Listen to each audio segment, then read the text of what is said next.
Stand for the Pledge of Allegiance.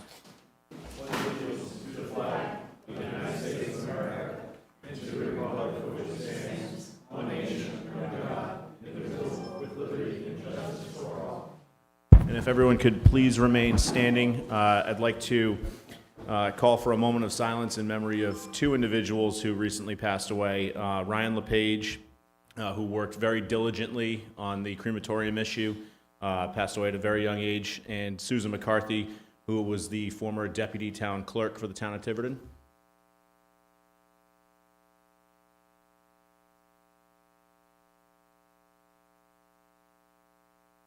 Thank you. Madam Clerk. Councilor Comita? Present. Councilor Burke? Present. Councilor Janik? Present. Councilor Edwards? Present. Councilor Perry? Present. Councilors DiMederos and Paul are absent. All right. First item on the agenda is the consent agenda. Would any members of the council like to remove any items of the consent agenda? Councilor Burke. D3. Okay. Anybody else? If not, I'd like to entertain a motion to approve the consent agenda as listed minus D3. Do I have a second? Second. Motion been made and seconded. Any further discussion? Hearing none, all in favor? None opposed. Councilor Burke.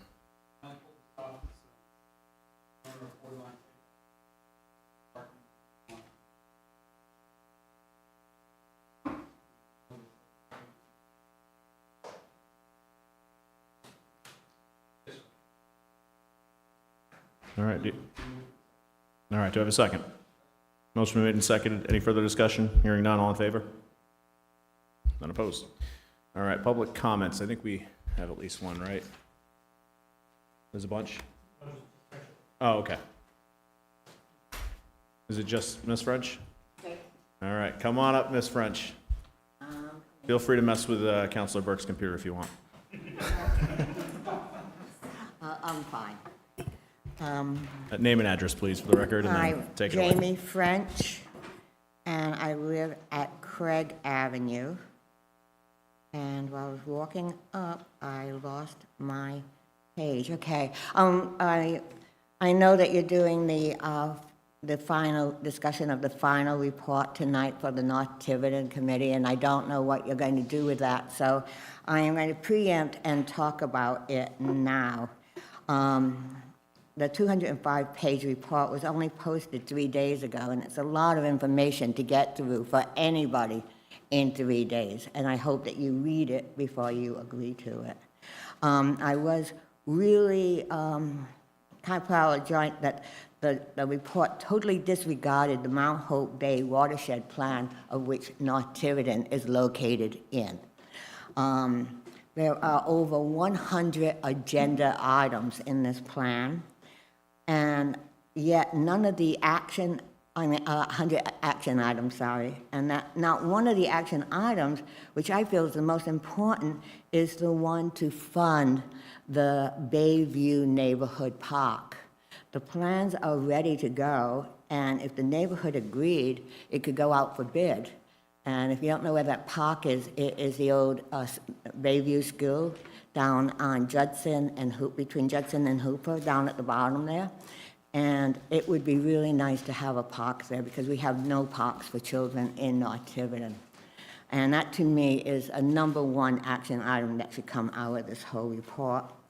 I found the report personally to be redundant, esoteric, having little to do with Tiverton, mostly about tax breaks for businesses, and just a lot of what I just thought was of consultant urban planning dribble, to be honest. I have no idea what's happening on page 198 on. I asked other people, and we have no idea what's going on with that. The report does recommend that we narrow the travel lanes on Main Road so that we can have dedicated bike paths and parking on where the shoulder is. And I think that narrowing the travel lanes on Main Road is dangerous. it does allow for large-scale, multi-story infill on Main Road, which is not mom-and-pop business. It recommends parking in the back where the neighbors live. And to me, if you have a nice parking area with landscaping, you don't need to shove it in the back. I think that the recommendations will create a tunnel effect on Main Road because the recommendations are recommending long buildings, multi-story, set in at the sidewalk. And so what that does is it creates this tunneling because you don't have anything on the side. You just have a tunnel of buildings. It cuts your view, it cuts your light. It's just depressing everywhere that's done it. And it also can make a wind tunnel of the road because it just funnels it when recommendations are tall buildings on a narrow road. So there's the plan as, with all of the action items, the planner and consultant will be busy for years because with 100 action items, more than 100 action items that the plan asks for you to have completed, to fully fund and have completed within the next 10 years. That's a lot of work. Even if the work is going to someone else, like the state, for roadway work, you still have to deal with that. That takes a lot of time and effort for people. And you have to consider, the area began off as a 1.7 linear mile by 1 mile. And then it got extended from Sousa Road down to 24. But in the plan shows that the census goes all the way to Bulgarmarsh. And so you're looking at 8,000 people, and it looks as if the 8,000 people live in this 1.7 mile area. But in reality, the 8,000 people live in a 5 mile linear area, which is not in the plan because it did the track of the U.S. Census tract, which goes all the way down to Bulgarmarsh from State Road. And so in that way, it's kind of deceptive because it makes it look as if Main Road is already a city, and it's not. It's a rural area. And this plan is an urban plan.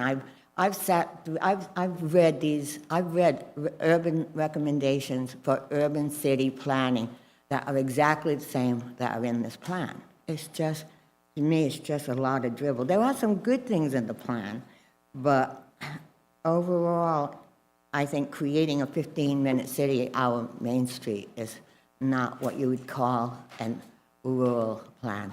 Thank you. Thank you.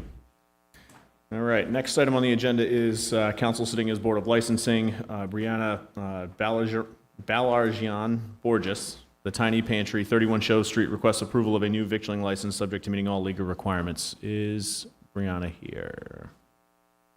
All right. It's actually Ashley. Why is it Brianna? Brianna's my wife. Weird. Okay, come on up.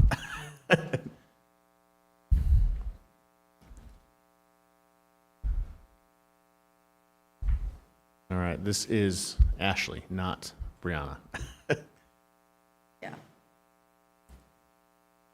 All right, so I don't know if you want to just give us a quick overview of what you're looking to do, and then if the council has any questions, we can move on. So it's a smoothie and juice bar.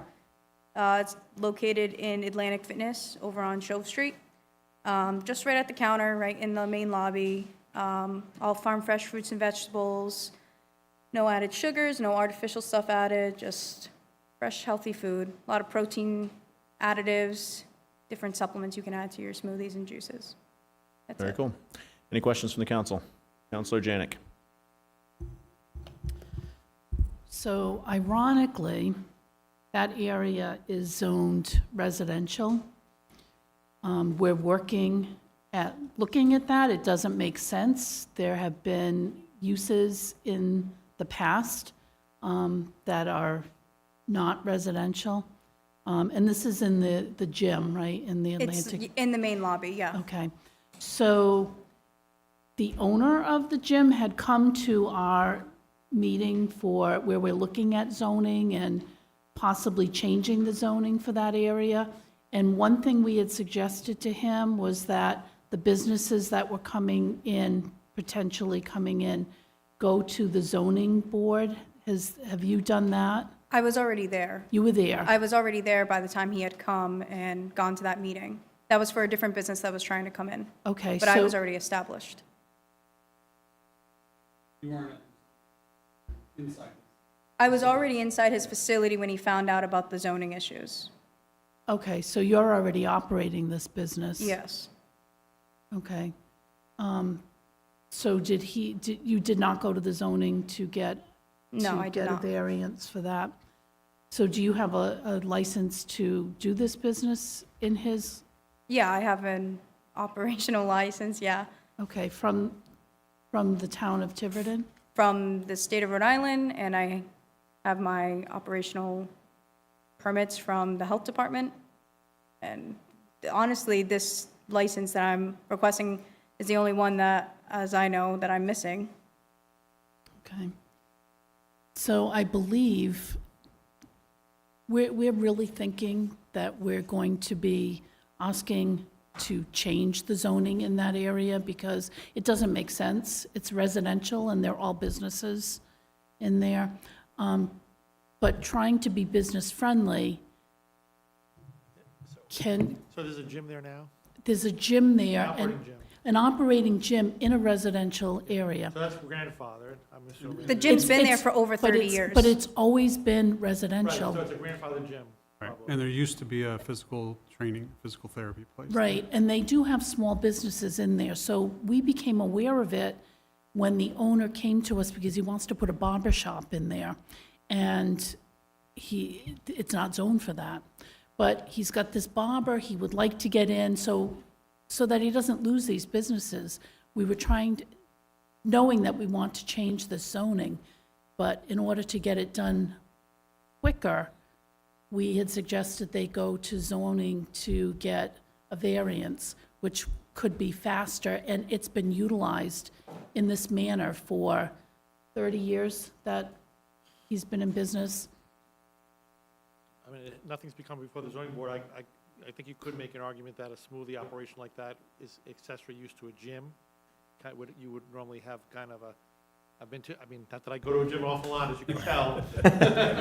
But there are usually people that, sell drinks and smoothies and stuff like that, so you could make that What I was gonna ask, Mike, if this can be like a, accessory use to the gym. Accessory use to even the though it's gym a- and- Even though it's a separate, so. But, I mean, she'd have to get a zoning certificate anyway from the zoning officer. I don't know if she's done that, but, and how long have you been operating? 4 weeks. so. Okay. So so I get your point. The town is moving in that direction to change the zone anyway. We'll look into it, but I believe that the easiest way, and I can talk to the zoning officer, but I think that this kind of operation, a smoothie operation like that, would be kind of accessory to a gym. Accessory use, permitted accessory use. So that we And could- I think I'm not saying this to be fact, but I'm assuming because the gym has been there for whatever, 30 years, it probably is a grandfathered use. It probably is a commercial use that's grandfathered in a residential zone. I don't know that for a fact, but that's my hunch, given the fact that no one's ever been cited at that point. Counselor Camino. Actually, do you have people that come from the public into the building or is it basically the gym members? It's mostly gym members, but it is open to the public because I'm not I'm in the lobby of the gym. You don't need a Right. membership to walk into the lobby. Okay, but mostly your business is from the gym? It's from the gym. Okay, thanks. So that we could approve that now and then go forward Yeah. with, It's subject to meeting all other requirements anyway, so maybe the zoning official will make a determination that this is accessory to a gym. We can look into it, but because we feel that we are going to be you're gonna go going, there anyway, right? Yeah. right. But just to not hold her up and knowing that there are other businesses that are kind of turning over at this point there and that are going to come before us or have come to planning or zoning already. Counselor Camino. I'd like to make a motion to approve this, meeting all legal requirements. Do I have a And second? I will second that. Okay, motion been made and seconded. Any further discussion? Hearing none, all in favor? None opposed. Thank you. Congratulations. Thanks. All right, next up we have, I'm sorry. Do you know what your next steps are that you have to do, ma'am? Do you know what your next steps are that you have to do? I'm sorry? Do you know what your next steps are that you have to do? Go to the zoning board? Okay, okay. Yeah. No, zoning officer. Oh, the zoning At- officer. Yep, at town hall. Okay, thank you. Yep. And since we have the applicant's information, perhaps we could just share it directly with the zoning official and he can reach out. All right, there he is.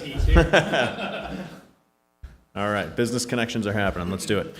Next item on the agenda is Sharon Rebello, consideration of a sound variance for a birthday party at 57 Island View Drive on Saturday, September 20th, 2025, from 5 p.m. to 10 p.m. Is Ms. Rebello present?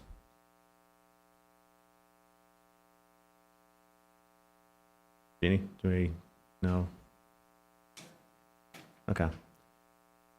Well, since this is a public hearing, I'd like to open up the public hearing. Any members of the public like to speak on this sound variance request? Any members of the public? Any members of the public? Hearing none, I will close the public hearing. Any comments from the council? This seems like a pretty normal thing. Or do I have a motion? I'll make the motion to approve it, but I also think that if people are putting this, they should be here in front of us. But I'll make the motion because it seems like it's a simple birthday party, so. Do we have a second? Motion been made and seconded by Councilor Perry. Any further discussion? Hearing none, all in favor? None opposed. All right, next item on the agenda is Robert Theberge, consideration for a sound variance for a wedding at 1288 Bulgarmarsh Road on Saturday, September 13th, 2025, from 5 p.m. to 11 p.m. How we doing? All right, you came, thank you. Yes, absolutely. So we're hoping to get married this Saturday.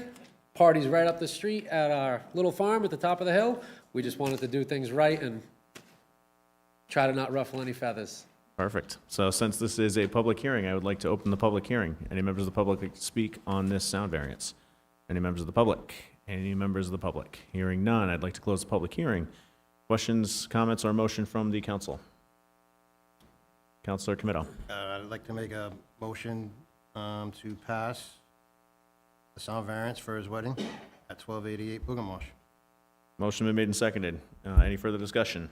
Hearing none, all in favor? All right. Have at it. Enjoy the Thank you party. guys very much. Next item on the agenda is approval of the proposed amendment to the Tiverton Code of Ordinances, Chapter 26, Cemeteries. The proposed ordinance will add sections 26-3 and 26-4 for the purpose of establishing prohibitions, other restrictions, and penalties related to the parking at Pecasset Hill Cemetery. This is continued from the 8/25 meeting. Mr. Solicitor. So as you know, we had a public hearing at the last council meeting. There were some suggestions made by the council to clarify the ordinance as drafted. We've submitted a redraft of the ordinance. I think it meets all the concerns that were raised by the council at the time. So this would be a continuation of that public hearing, even though it's pretty much the same ordinance. It's just worded a little more clearly based on Council Comito's concerns.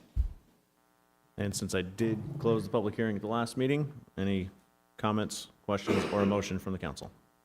I think the language is much better, and I think we have clear understanding about parking at the cemetery. All right. Do we have a motion? I'll make a motion to pass as written. Second? Fair point. All right, we're going to put a pin in Councilor Comito's motion. It seems like you would like to speak, so come on I up. just want to let you know that I did go over the new ordinance with the solicitor, and I feel comfortable with it. It's everything that we were looking for. So as far as the cemetery commission goes, as chairman, I don't have a problem with the new ordinance. Thank you. Any other members of the public like to speak on the proposed ordinance changes? Any other members of the public? Any other members of the public? Hearing none. Now we will officially close the public hearing. Councilor Comito has a motion, seconded by Councilor Perry. And do we have any further discussion? Hearing none. All in favor? Thank you. Okay, next item on the agenda is Tom Ramotowski, Conservation Commission discussion to the need for the town to regulate and phase out the use of underground heating oil tanks. Mr. Ramotowski. Yes. Good evening, sir. Tom Ramotowski, 17 Bodwin Road for the Conservation Commission. As many of you know, that's right. You have to hit the button in there. Oh, yeah, it's red. Is that good? Red's good? Okay. As many of you may recall, we've had a couple of workshops on this topic for people that have been serving for a while. I don't know if everyone here was in those workshops, but the gist of this is that during the 70s and 80s, when we had oil shocks due to OPEC cutting off oil to America, prices going through the roof, those kinds of things, a number of people bought large steel tanks, buried them in the ground, and used that as a kind of a reservoir to store large amounts of oil. And unfortunately, that's all they did. They put a steel tank into the ground. They didn't put any real anti-corrosion measures on it. In most cases, they weren't painted. So these tanks have been slowly corroding away for decades now, half a century roughly. There's a lot of evidence that that has occurred. There have been incidents with that throughout southern New England. There was one fairly recently in North Attleboro that occurred in April where a tank like this failed and it contaminated the ground around the house, and it eventually cost the homeowners about $400,000 to clean up the mess. They also found that their homeowner's insurance doesn't cover that unless you specifically write it into the policy. If it's not there, it's not covered, and you're liable for all that, and they had to take out a second mortgage. But we're really here because they're viewed as ticking time bombs for our fresh water supply in the ground, especially the southern part of town, which has wells. Even the northern part of town, if some of these are very close to Stafford Pond, that could be an issue, right? Because that could contaminate where a number of us get drinking water from, including myself. So having discussed this many times, having had these workshops, we decided to send letters out to the oil companies that service this area, this town, and find out, are they actually delivering to these type of tanks, and what is their policy on this? You would think in all prudence, an oil company would say, I'm just not going to deliver to those tanks. It's too big of a risk. If the homeowner can't pay, the lawyers will go after whoever delivered it probably next to get someone to pay for the mess, or the town if everybody else is broke and they don't know who delivered it. So at any rate, we had about a 50% response rate to that. I put the chart in with the background material showing who we sent it to and what we got back. There's also a copy of one of the letters. They're all identical to the letter that's there. And I said we basically asked them for their policy on delivery to these type of tanks, and also if they are delivering to the tanks, what are the addresses? The town used to have a kind of a list of these tanks, where they are, when they were put in, who put them in, but it's acknowledged as incomplete. And what we really don't know is, after that initial, yes, I put in a tank, what happened to it? Is it still active? Did somebody get it removed? Was it properly put out of commission? We have no idea. It could be sitting there partially full of oil, still slowly corroding, still a threat. So that list is very much out of date. DEM in Providence does not regulate these type of oil tanks if they're less than 1,100 gallons and they're just heating oil. So they have no records on that. They don't care about it. They're not involved in it. They say, good luck. It's on you. Keep going. All right. Sorry. So we don't know where these are. That was the intent of the letter, to try to find out at least what active ones are out there, where are they located. But we only got about half the responses we sent out, so we don't know what the story is with the people that didn't respond. I think it was a reasonable request. I don't know why a company, if they had a policy on this, wouldn't send it. And if they have a policy on this, it's probably 99.999% likely they don't deliver because of the risk.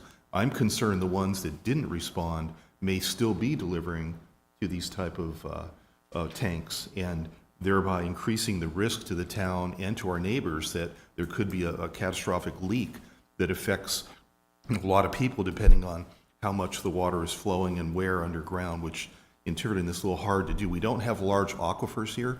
We usually have fractured bedrock, so the water flows longer distances a lot easier than it would through sand or a normal aquifer. So there's definitely a risk here. We've talked about it a lot. We've got some data now that frankly is scary to me that there are some deliveries going on. There's probably more. Some companies said, I don't think we are, which is a weird response. Others sort of lawyered up and said, you know, you don't have the authority to request this. So I don't know if that's they're hiding something or what the deal is, but I think the time has come for the town to take the lead on this and ask our town attorney to prepare an ordinance that would at least prohibit deliveries to these types of tanks and then require that they be retired properly so they're no longer a threat to anybody or anything in the town. And just to reiterate, we are not talking about the tank you have in your basement that's totally within the basement, totally visible, can be monitored easily, and you know what it looks like. These are ones that are actually buried in the ground and haven't seen the light of day for decades. Councilor Camino. Yeah. Yeah, so, a lot of good points, but I think going back to the early 90s, the town had started already removing these tanks out of service. So I don't think it's legal for them to deliver to these tanks anymore. The fire department has a lot of records. So if a house was being sold and they found a tank in the ground, part of the disclosure, they had to disclose it and the tank had to be removed. So this has been in the works for many years in the town of Tiverton. Being a former fire marshal in Tiverton, we would have to go out, and you're correct about the size, anything 1,000 or under, they were buried under driveways and front yards and side yards, and we would have to make sure the ground was clear of any oil, the tanks had to be removed. The fire department has a list. It's a difficult list to find because it's all in old filing cabinets, but we did keep records of what tanks were removed, who had them, and there was a program that it was going around that they had to be removed, and I don't think legally they can deliver to the underground tanks anymore. But we did find at least one company admitted Correct. outright and gave us addresses, Yeah. and others were very cagey about it, and half of them didn't respond. So I I am mean, I don't worried, disagree with the about ordinance, but I know it's been in effect, and we can check with the fire marshal and just get some of those records, and I know the tanks have been removed over. that. What is the legal basis for ordering people to remove it then, if there isn't an ordinance now? Why would, if you went to a person and said, you got to remove that, what's the legal basis that enforces that? I don't know, I think it's regulated through the DEM. DEM does not regulate the size of tank for that purpose, for fuel oil, for like burn. They for won't your go out house. and inspect over, they won't go out and inspect anything 1,000 gallons or under. It falls on the fire department. If the house was being sold and there was an oil tank in the ground, and it was part of their disclosure, before the sale would take place, the tank would have to be removed. We would have to go out and check contaminations in the ground. Anything 1,000 or under, they put it on the fire department to go out and do it. Understand, because there is no I don't know if there DEM, was, yeah. we followed DEM regulation at the time, and that's what I used to do. We had a little form that we had to fill out for DEM, we'd put it in our filing cabinet, saying the ground was clear and the tank was removed. That was in the early 90s, and I think it continues right up to this day. If we find a tank in the ground on a sale, it's got to be removed. And even, a lot of popular, they use little steel balls, just with a little spout sticking out, Yeah. like 500-gallon tanks. The larger ones were 1,000. And like I said, the fire department, I guess the administrator could have the deputy chief or the chief look into it, but I think there is an extensive list of how many tanks were actually, because I think they had to get a license at the time from us to put it in the ground. So there I would also there add, should be some type of record on who had them and who put them in the ground. I would also add too, and again, I think this is an admirable cause, but just looking at this, and I know we talked about this in past councils. Right. It seems like this is 100% Rhode Island DEM's bailiwick, which, Well, it should be, but legally it's not.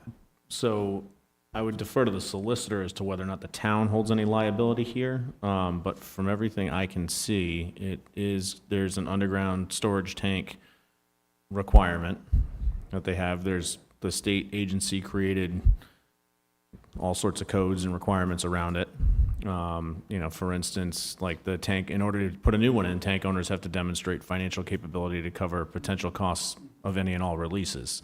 So I would suggest that perhaps the Conservation Commission reach out to Rhode Island DEM and see what, if any, gaps DEM sees and what they can do and where we could fill that in at the local level. But barring that, I don't think it's incumbent on the town to step in and try and do Rhode Island DEM's job. We've done this in the past, it just leads to I lawsuits. mean, I feel your pain. They ignore a lot of things and dump it on us. The state does it in general.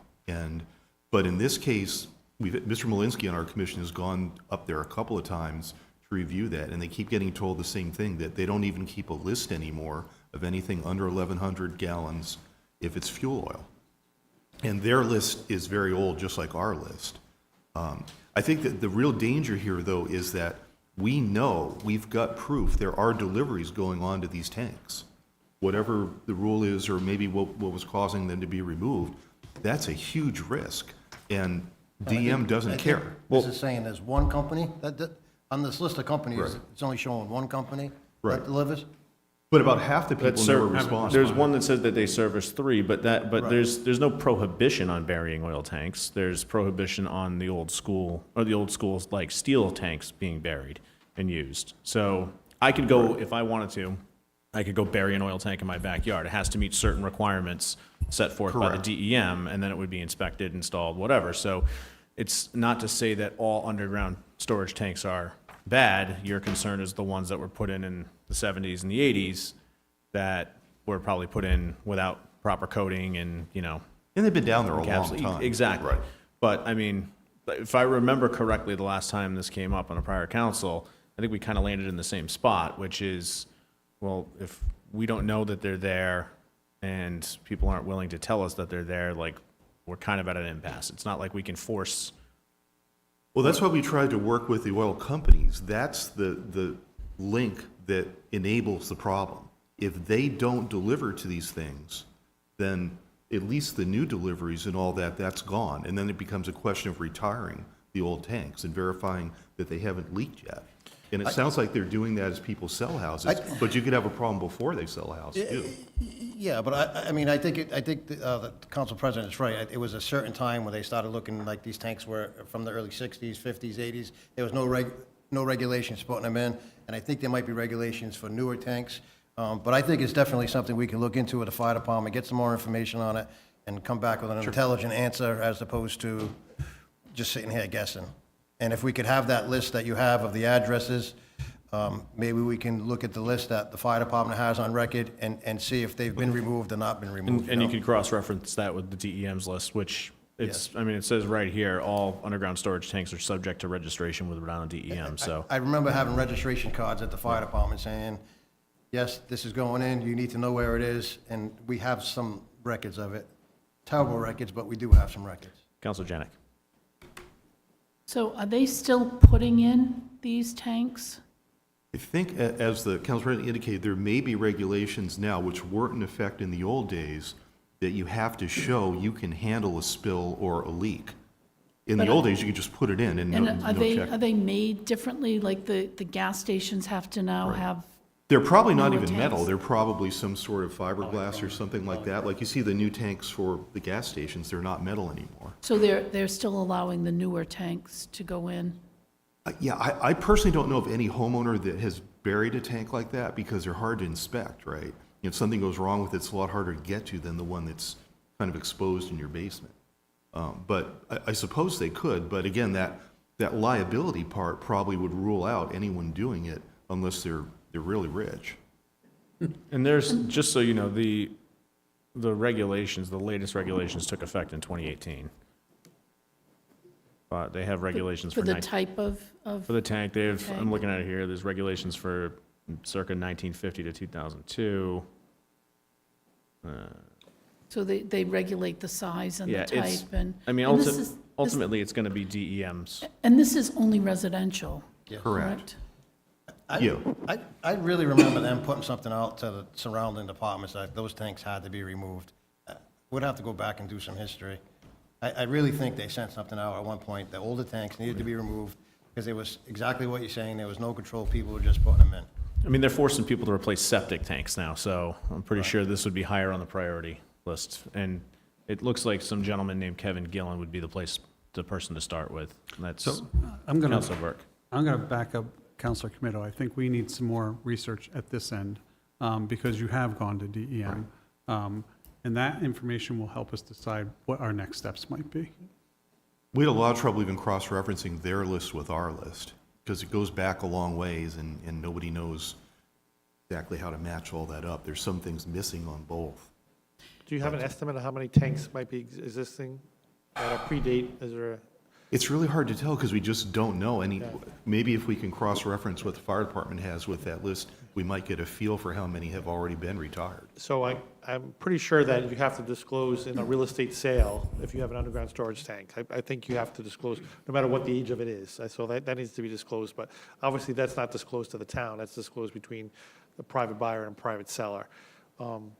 Whether we could legally prohibit the delivery of oil to a person that has a underground storage tank that predates a certain date, I don't know. We could look into it, but I think we do need to, I mean, I think it's a good idea. I'm not suggesting that it's not a good idea, but I want to make sure that we, when we start interfering with deliveries like that, we want to make sure we have a good legal basis to do it. Or perhaps we pass an ordinance that, maybe upon the sale of the house, or if it doesn't already exist, or they give them so many days to remove. How much does it cost to remove one of these things?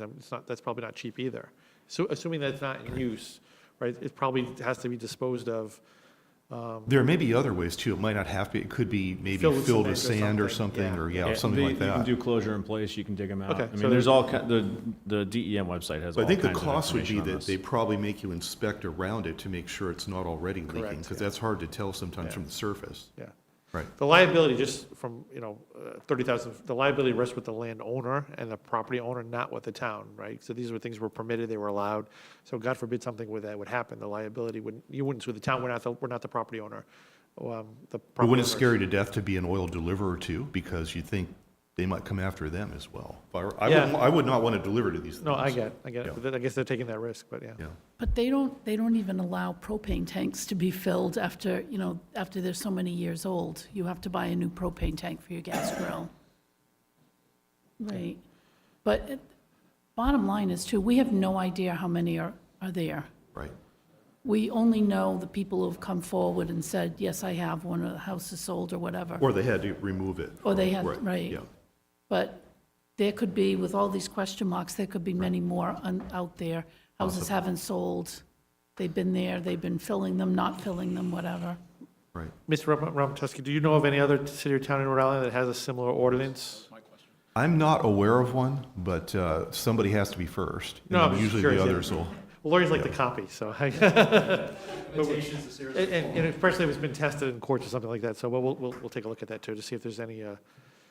But I guess the impression we got, just to wrap it up, was that DM wanted nothing to do with the smaller tanks. They consider it residential. They don't want to upset all the people. But then again, it's not necessarily going to affect them. It's going to affect us. And since we're not a city that has 100%, town water from some faraway reservoir like Situate, we get a lot of our water on site. We have to be vigilant in protecting that. And I think this is one of the biggest threats that we have to our groundwater quality. But if we can get a little more information from everything we discussed, we'd certainly, continue to, as long as the council's still interested. By all means, Yep. continue away. All right, so don't go anywhere, because you're Right. next on the agenda as well. Mr. Ramotowski, again, on behalf of the Conservation Commission, discussion on the status of Tiverton Landfill and Recycling Committee. Right. This, again, is a topic that our group has discussed several times. It's confusing if you look at what's on the town website and what's on the Secretary of State website, because we used to have a landfill subcommittee that was run by this board, this town council. And then there was a recycling committee created by the town council at some point. Neither of those are actually in the charter. They were just created by the council. And then at some point, they were combined together into one overall committee. But the Secretary of State website still has a separate landfill and a separate recycling committee, and the agendas and minutes for the combined group are being filed under the recycling committee. There's confusion as to what the size of the group actually is. It looks like it's totally unpopulated at the moment. There is one member. There's a person named Stephen Rees, but if you look... He resigned from the committee. Okay, a couple so there years isn't, ago. because I looked the other night, and it didn't list anyone, and he wasn't listed in the combined list of all the members of boards. But fortunately, you're kind of front-running the next item on the agenda, which is to specifically address this Right. committee. Well, And- that's one of the things. The other thing is that this activity, actually, if you read the charter, does fall under the Conservation Commission charge, which is monitoring the environmental impact of the town landfill and solid waste management. So if this committee sort of died for lack of interest, I don't know what the real reason was, but it seems like, The landfill closed. So, right, but the recycling side was by itself for a while and then got combined. But Yes. again, it didn't, when we had the landfill committee, we also talked about all the trash regulations, and someone has to monitor the landfill for decades yet, the chemical reports and things like that. So at any rate, the feeling was that since it sort of matches our charge in the charter, we seem to have trouble filling it with people, that it might make sense to dissolve it and put the responsibilities that were in it back into conservation, where I think some of it actually came from before it was moved out into these other groups. I don't disagree with you. I think at the very least, we need to advertise so we can amend the ordinances that did create this monstrosity that's not populated by anybody. And then I think we find a home for, And it's going to be where that very ends up. important for us, since we now deliver to the central landfill, to keep the recycling up if we want to save money on the tipping fees. If our recycling drops, we're going to get higher fees for what we, and not only more tonnage, but we're going to have a higher fee on getting rid of that tonnage. So we really need to keep the public engaged, keep sending letters to Sacana Times or other things to keep people informed that their actions affect their tax bill. And if you want to minimize that, we got to make sure we recycle to the max. Councilor Burke. So given that the Conservation Commission is already built into the charter with these responsibilities, doesn't it make sense just to eliminate this committee and recycling coordinator, recycling committee altogether from the ordinances? Because Yeah. right now we have it listed as just moderate changes. So if we were going to post it for hearing, I know that's the next item, but that might be the solution. Yeah, the problem is that we are required to have a recycling coordinator. So, yeah. So I think if we were to modify that ordinance, we're effectively making the DPW director the recycling coordinator. And then we can have conservation essentially work with DPW on the recycling matter. The other thing we can point out too that could be helpful is that we now meet during the day because we have a member that can't drive at night due to some issues. I know it's not you because you're here right now and it's dark out. Well, you haven't seen me drive yet, but that would help if the DPW director had to come and give a small briefing at the meeting. He'd come during regular hours and not at night, and be a little easier on him to do it during regular time too. Perfect. All right, anything else to add to this discussion? If not, I think we can move on to the Okay, next well, thank item. you for your time. Thank you, Mr. Ramotowski. Thank you, Tom. Oops. All right, so next item on the agenda is discussion and possible vote to schedule and advertise for public hearing for possible amendments to the Tiverton Code of Ordinances, Chapter 66, Section 66-102, related to the Recycling Committee. We'll have that in front So of us. moved. All right, motion's been made. Do I have a second? Any further discussion? Hearing none, all in favor? None opposed. Okay, next item on the agenda, Economic Development Commission Chair Jones, North End Industrial Business Park Subcommittee, submission of the final report. I believe they prepared a presentation for us. Steve, what did you hit to hide it? I'm going to move. I don't see it.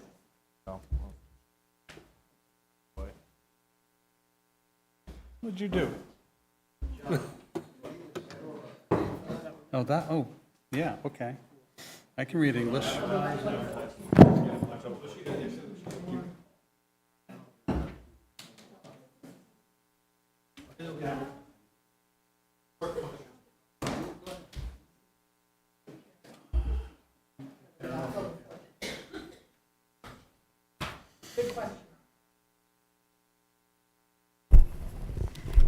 Just,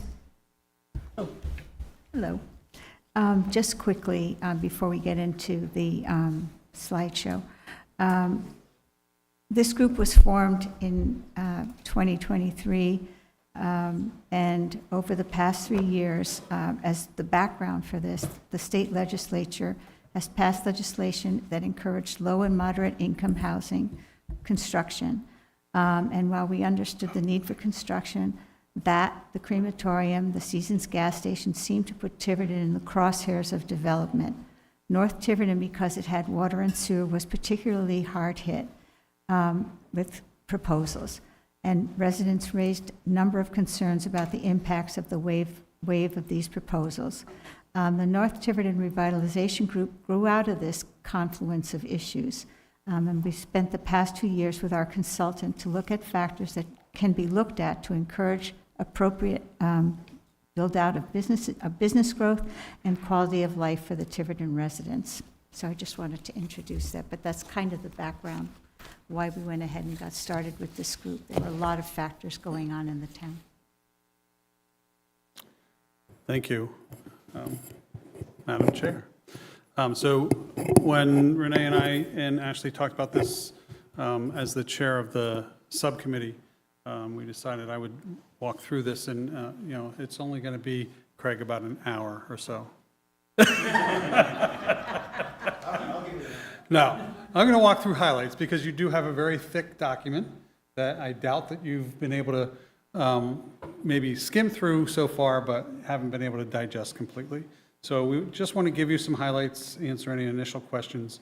But we're really excited about this. I want to point out a couple of our members who are here in addition to Renee. We have Paul Amaral, Dean Holt, who, I never told you this, but I knew a Dean Reed in college, and I keep on wanting to call you Dean Reed. Martin Van Hoff from the Economic Development Commission, and then Ashley Sweet, our consultant, who she and her team has been a great support to our efforts. So as Renee said, this really got born out of many years of dissatisfaction from folks who, especially folks who live in the north end of Tiverton, around how, and I'll use some words that people have said, it's kind of become a dumping ground for everything that nobody wants anywhere else. And a very, even with the form-based code that went into place years ago, there's still a desire, a need for some real good planful efforts in that area. So this committee was created, and at the time we also included the business development park, the professional development park, partially because we had a limited time grant from DEM, but the council at the time didn't really allow for that to move forward, so that money went back into the state's coffers. So just to give you a sense of what we're going to talk about a little bit today, this is the table of contents that you'll find in the report, and I'm doing this as much for the purpose of the public so that they understand it. And it has been put on the website. It is a very thick report, but a very detailed report. And it's intended to give us a roadmap of where we can go, where we should go as a council and as a town in helping to make and improve Tiverton's North End. And again, I'm not going to read through all these, but really the purpose was a coordinated strategy to achieve a vibrant main road community while supporting sustainable economic development within the Tiverton Business Park. We did not spend a lot of time on that, we'll be very honest. Our major recommendation there, and this has been discussed before, is that we at least have Rhode Island Ready come before us, talk about what opportunities they can offer, and then decide if we want to take any of those opportunities. But it's really intended to guide the redevelopment of the area, promote streetscape signage, public enhancements, support small business development and retention, encourage infill development, expand opportunities for sustainable economic development in the business park, promote infrastructure upgrades, and ensure the future development aligns with the comprehensive plan.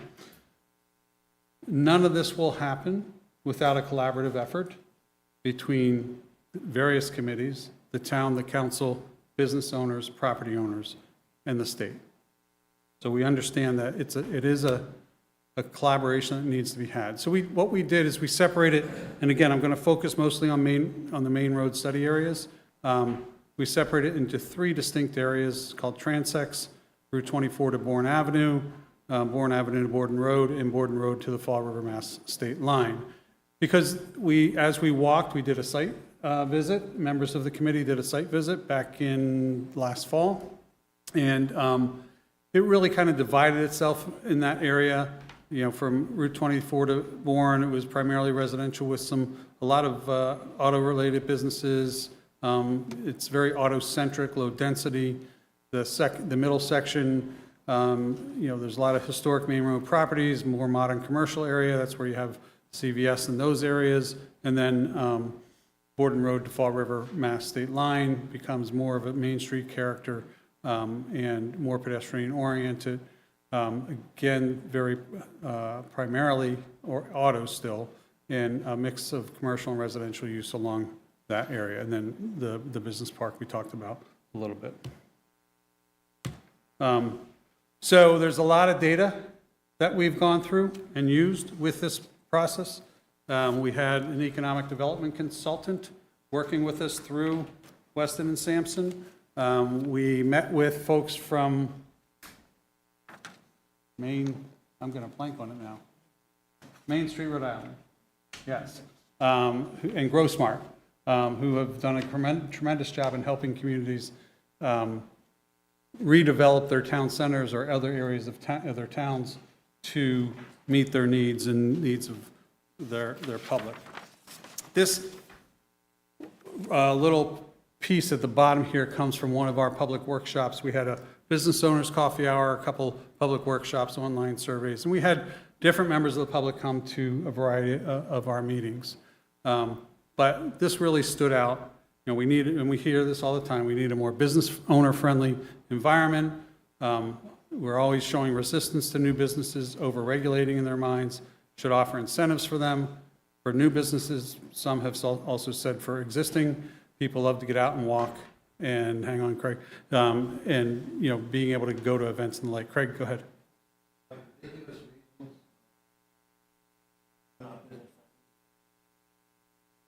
Well, regulation was a big thing, and having to jump through a bunch of hoops was a big thing. So we talk about in our recommendations streamlining that process. We did, and just to be clear, we did not touch zoning. We didn't change zoning. We recognized that there are zoning needs, and we knew that the zoning committee was working on those. So we did have one joint meeting with that committee, and because of the cross-fertilization with Deb Janik being on our committee and now chairing that committee, that was a helpful part of the process. And so a lot of data and policy review. We did the field and desktop analysis. So when I said we did the site visit, there were probably about 5 members of Weston and Sampson walking around with us and really thinking it through from their lens. So here's some of the existing conditions that were of concern to us. Main road is fragmented, auto-oriented. Want to build quality and maintenance. It varies widely throughout the building. Quality and maintenance varies widely. Pedestrian bicycle infrastructure is poor. Utility stormwater infrastructure limits new development. Local spending power is modest. We're going to get into that in a little bit. Success will depend on drawing from a wider trade area and lacks a sense of place or unique identity. So the market analysis, again, our economic development specialist really did a nice job of looking at what we have. She spoke with business owners.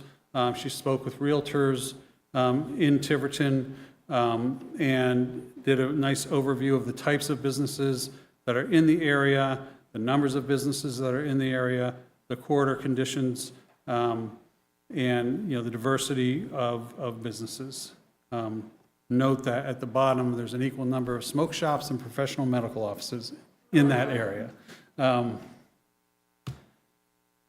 So in looking at this, the recommendation was to look at 2 trade market areas. The primary trade area being within a 5-minute radius, 5-minute driving radius. Secondary trade area being in 10 to 15 minutes. And Ashley, I'm going to lean on Ashley for this a little bit, but it talks about in that second bullet at the top, 2 of 3 tapestry segments fall well below national income levels. You'll see in the full report more of what that means, but a tapestry segment is really an analysis that's done, a geographic analysis that's done in an area around income potential, what the buying power is, what people tend to spend their money on, how much discretionary money they have left. So in that area, and I think we all recognize this, there's very little discretionary income. So really, to build this out and to make it successful, we have to be able to market outside of that area. And most specifically to that secondary trade market, and certainly beyond that, but that would be one, higher spending potential in things like dining, apparel, and entertainment. So some of the key takeaways, again, of market analysis, local demand is limited. Spending power in the primary trade area lags behind state and national averages. Retail expansion is constrained without access to a larger, more diverse customer base. Broader regional markets offer more opportunity, target growth sectors such as dining, entertainment, wellness, and apparel. And there are barriers like Route 24 and the state line that can be overcome through branding and access improvements. Yeah. I do not know the answer to that. I don't think we looked at parcels in terms of empty.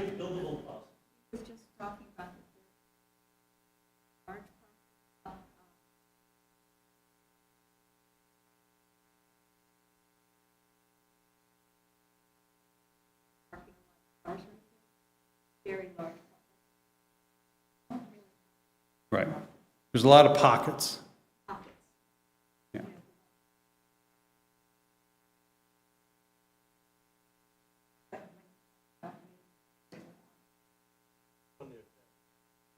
Well, so we're going to get into that in a minute. That's a really good segue shortly.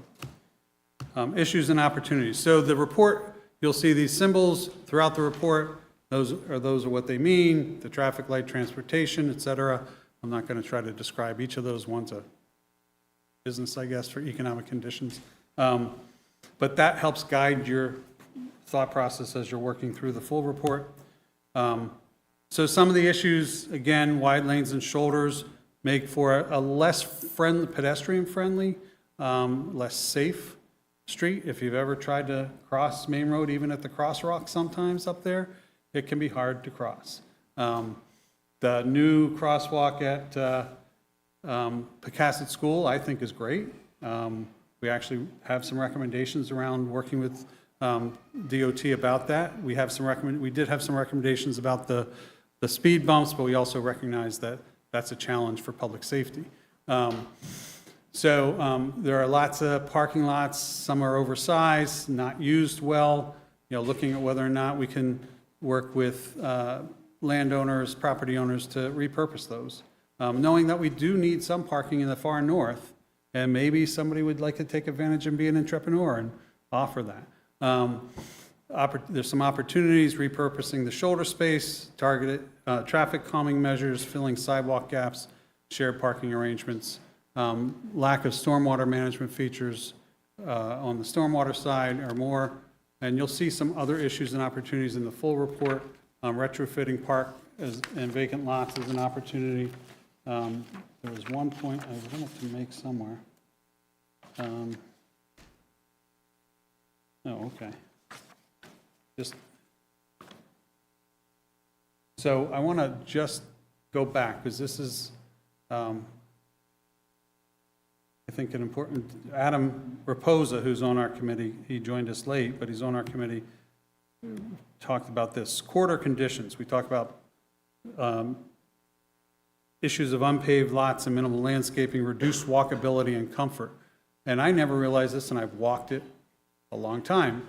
The section of sidewalk on the eastern side of Main Road, just north of the car wash, that hill is falling into the pavement, and it's reducing the safe area for people to walk. So if somebody's bypassing each other, often you have to walk into the street to get past the other person or persons. Community aesthetics, again, lack of plantings, some of the vacant facades or uninviting facades, absence of well-designed public space. We really, really appreciate it, and I'm probably going to jump ahead on this, but appreciate the efforts being made to secure the conservation easement at Hicks Farm. We think that will play in well to some of the work that we're suggesting with this, looking at ways to collaborate with some of the existing auto shop owners to upgrade their facades and the like. And there are some that seem to be pretty much vacant. I'm not quite sure. They're old gas stations or auto shops up in the north end that don't seem to have anything going on with them. So in zoning, pre-existing business designs contrast with the character and intent of the form-based code, incompatible business uses, and opportunities applying the form-based code principles, which are being built into the regulations, and streamline business application and zoning review process. That's a recommendation. So some general recommendations. Yep. Yep. I think this is actually a great picture to use here. I remember when this doctor's office was being built, right around the same time that former Councilor LeBeau was going to build his gun. Planning board forced Councilor LeBeau to put his building on the street with parking in the back, and turned around and allowed them to build parking in the front against what the form-based code said. And now we have two disparate areas. So I think if anything comes out of this, hopefully areas, planning board applies form-based code equally, not subjective. Yeah, and you're right, the form-based code does call for buildings to be closer to the sidewalk. Aesthetically, it's better. We're not talking about, unlike what may have been said earlier, we're not talking about skyscrapers. We're not creating wind tunnels. And it will be, as things improve, I think it will look much more aesthetically pleasing to the eye. So we don't want this, and I assume the council doesn't want this to be a shelf report. It just sits there on the shelf gathering dust and not being followed. So in order to move forward, we're not looking for any decisions tonight, and actually it's not on the agenda to make any decisions. But we do think that there needs to be a North Tiverton committee as a permanent committee to help move this forward and guide the work with consistent communication between and among the committee and the planning department. We strongly recommend hiring a qualified full-time planner. We know that a lot of the things that have fallen through the gap in Tiverton have partly, at least in part, been because we do not have a full-time planner in that position. And again, investigating the Rhode Island Ready program for the business park. So just to go through some of these, collaborate with RIDOT on the lanes, the shoulders, travel lanes, expand enforcement of dangerous driving and speeding issues through installation of speed cameras and increased patrols. We also know that speed cameras come with some stigma, so you have to think about that. Install, maintain, and update ADA compliant sidewalks and pedestrian features, expand on-street parking and shared parking arrangements, and establish designated protected bike lanes. So these are conceptual drawings. So there was a comment before that there's already a plan for the Bayview area playground. There is not. None of these drawings that you see in the report or see up here today are intended to be given out to somebody and go forth and do it. They are concepts to show what things could look like. And we worked with the two landowners that are involved in two of these. We communicated with them. Dean communicated with the owner of this lot to say, can we use your area to showcase? He said, sure. So this is one way that Dollar General area on Main Road could be enhanced.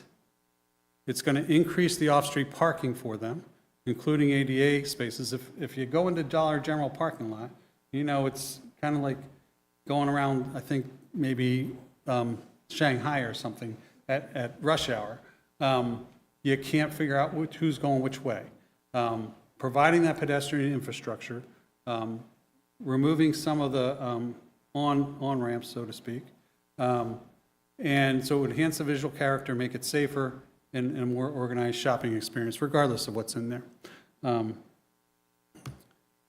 So again, retrofit parking lots with green infrastructure. So if you saw, there were some rain gardens, bioswales in there to reduce the impermeable pavement and provide permeable pavement.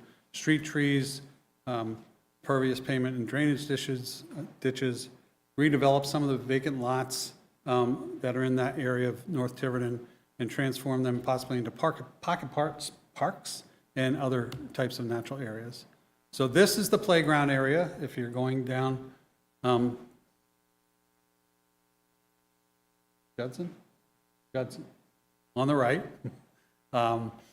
It's down about halfway down. The school used to be down there years ago. So this is, again, a concept of if we wanted to redevelop that and if we could mitigate any of the underlying soil issues, this is a way to do it. And I can't read all these things, but there's a little basketball court in there. There's a place to sit. I want to see what else we do. There's parking, there's a bench, there's a hot lot, perimeter walk around it, five-year-old, 4-year-old, playground, big structure. So it gives folks in the north end another opportunity for recreation, which is very limited in that area. There's also, and we talked about this, there's a lot on the other side of Judson to the east that is, right now it seems, it's somebody owns it, it's unused, but could be an expansion opportunity. So again, a unified streetscape, add trees, develop a wayfinding plan. So who knows what a wayfinding plan is? Anybody not know what a wayfinding plan is? So it's those little signs that you go around in a downtown area. It says Mike's house is, well, no, not Mike's house, but family ties this way, 3 miles. The other thing, the possibility that we talked about at the very end, at least I brought up, we happen to have the Department of Health director who lives in Tiverton. And health, if you walk around downtown Providence, they put signs all around downtown Providence for walking distances. So a health-related aspect to it as well. Activate those public spaces, revitalize storefronts, upgrade building design that promotes street-facing mixed-use buildings with cohesive design and sustainable features. So this is, I had to orient myself. So we have this wrong. Public recreation site. Yeah, so this is not a public recreation site. But this is the very north end. This is the very north end of Tiverton. So Main Road is going north to south. State Avenue is this way. So you see the Chinese restaurant is on the left. You see creating some green space there, a little pocket park, some green space on the right, some parking areas, and just spiffing up that area. If you've been up there lately, one of the property owners on the right where the taco shop is and the, what did I do? Presentation over. Councilor Committee, it's time to pull the plug. No. Anyway, now it's, Steve, can you help me? I don't know this device. So anyway, while we're talking about that, she's done a really nice, she and her husband have done a really nice job of just doing little things to spiff off the area. There are planters with benches up there. And they did that. They decided they wanted to do that. They wanted to make it better looking, make it more accessible to people. I was doing a morning walk last fall, and I walked up the steps that go from Shove Street up to State Avenue, the other part of State Avenue, and I said, wow, nice benches, nice planters. So I really want to show this next one. What happened?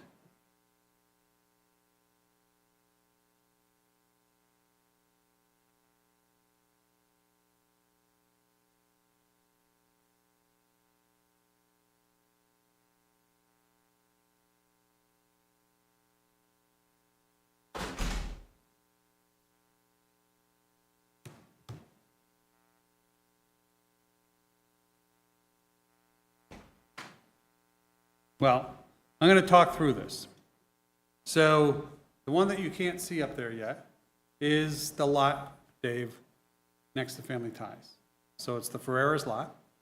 They want to do something with it. Before we put together our first set of the short recommendation sheet that we gave the council, I shared it with Sally and Dave Ferrera, and they were excited. They said, yeah, you can use that. Great. Dave, about 2 weeks ago, called me up at 10 o'clock at night and said, hey, I was talking with some developers. I don't want to do this, that, or that, the other thing. I don't want to do mixed, I don't want to do housing, but I want to build something. Your concept really helped me see what I could do there. So it has already created some excitement. And he's been looking, trying to figure out what he was going to do there for a long time. But this helped him visualize what could be. So when you see that on there, I know you guys have the paper form in front of you, not everybody does, but if you look at that, you'll see how it could look like. So what you're going to look at is there, it's a two-story building front and back with cut up, being able to be divided up into different offices or retails or dining establishments.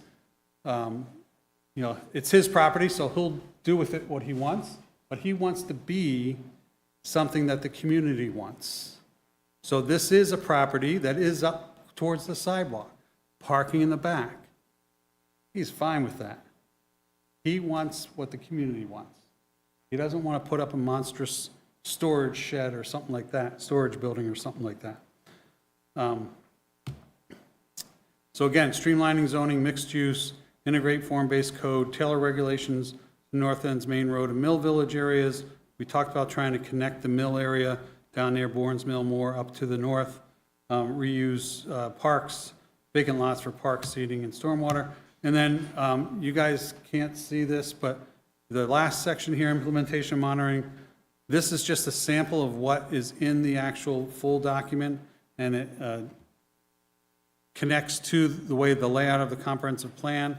So you have an action step. So for this example, create a streetscape enhancement strategy, primary responsibility for that, planning department, supporting responsibility, public works, town council, planning board, timeframe, short-term, 0 to 2 years, and consider funding through things like Main Street, Rhode Island Streetscapes, Improvement Fund or Municipal Infrastructure Grant Program. And then the next page, Climate Resilience Fund, implement a climate resilience projects for climate-driven challenges. That's a funding program, that's a possibility for some of this work. You can see that funding program is worth $1 to $3 million for green space, resilience, sustainability. So those are, in the document, you will see some suggestions on how we could possibly find funds for this. This is not a plan that's going to be finished overnight. There's short-term, medium-term, and long-term goals within it. But again, it takes us as a council, it takes us as a community to decide that this is what we want to do, if we don't want this to sit on the shelf, and how we're going to do it. So I will be coming back before the council, at least in the next few meetings, to ask about allowing or giving the authority to the Tiverton Committee or some variation thereof to move forward. We also talked about having a, I don't want to call it a business, oh, there we go. Business association, but, you know, like a neighborhood association, community association, what's that? Yeah, it went back. To help with this, because we know it can't just be government doing it, it has to be the community. So, that's not an hour, Craig, I'm sorry. But any questions from the council? Thank you all.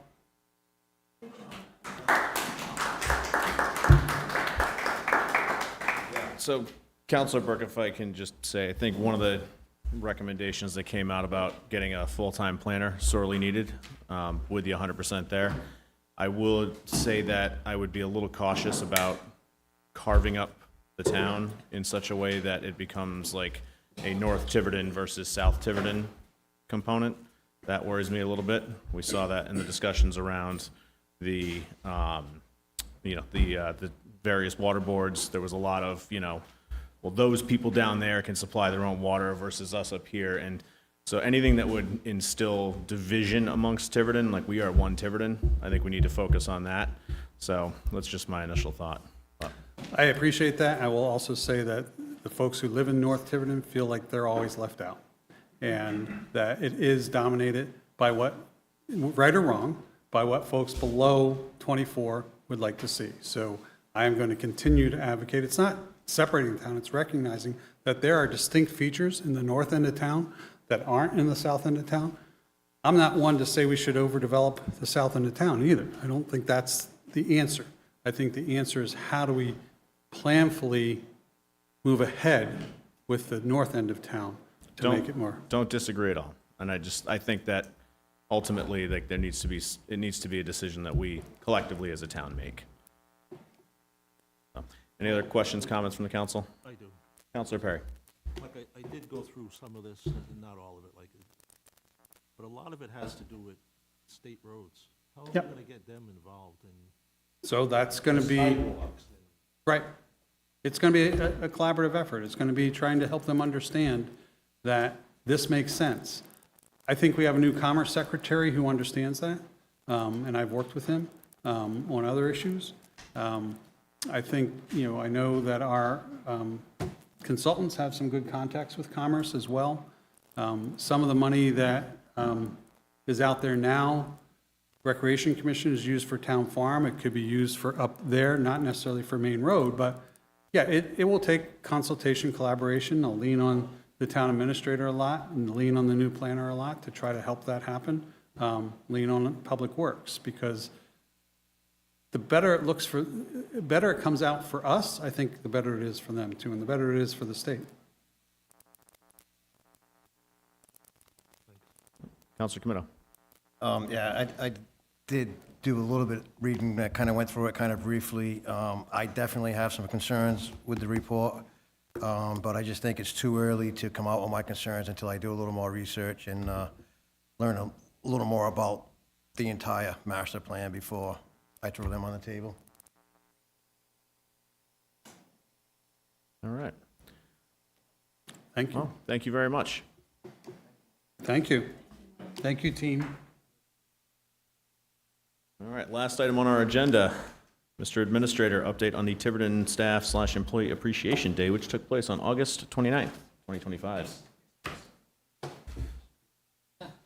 Thank you, Mr. President. I felt that I want to first thank the council for their support, also for their grilling techniques and their culinary abilities. It was, I feel, very greatly received by our employees. We're definitely going to make a habit of this next year, and I can assure the council and the community that we did not spend anywhere near $5,000 on this. Actually, all the food was donated. We had more food ready to be donated by Councilor Perry, but I can't tell you that it cost us about $700, and the majority of food was paid for. I also want to thank McCray Seafood for their Dell stand, because they were on scene helping out and giving out Dell's lemonade to all employees. So that is my report, Mr. President, members of the council. A huge thank you on behalf of our employees, and we definitely will make this a habit going forward in the future. Thank you very much, Mr. Administrator. I Councilor. just apologize for not being there. We had a pre-planned event out of state, so I'm glad it went over well. All right, with that, I'd like to entertain a motion to adjourn. Do we have a second? All right, any further discussion? Hearing none, all in favor?